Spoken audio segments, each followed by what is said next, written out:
Hello বন্ধুরা, একটা দুঃখের বিষয়, একটা সুখের বিষয়।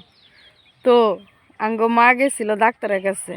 হ্যাঁ, তো আমার বাড়ি একদম ফাঁকা ফাঁকা, একদম ভালোই লাগতেছে না। আমি পথের দিকে বসে আছি, মা কখন কখন আসবে। তো বন্ধুরা, যারা মা নাই করে কিরম লাগে কমেন্টও করে দিবেন। জানি মা হারা হৃদয় ভাঙ্গা মানুষের ভিত্তি কিরম। আমার মা বাপ সব কিছু আছে, তথাপিও আমি মা না থাকার অভাব বুঝে যাই। ভিডিওটা শেয়ার করে দিবেন আর প্রত্যেকের মা বাবার লাগে দোয়া করবেন। যার মা বাবা আছে কদর করবেন। আড়াই গেলে আর পাইতেন না। যেরম এই যে বাজার যাওয়া গেছে, ডাক্তারের কাছে চায়া রয়েছি, আয়া পড়ছে।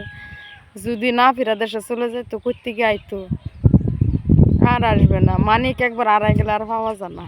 তো মা বাইরে দেখে রাখবেন, থাকতে কদর করবেন, না গেলে পরে পূজা দিলেও লাভ নাই। আমার মার নামে দান করে এটা করে হেটা করে, আরে মা থাকতে ভালো মন্দ খাওয়ান পিন্দেন, মার আশীর্বাদ লেন। মরে গেলে উর্ফে দানের কব্বর বাসকু ফালায় তো কাম নাই।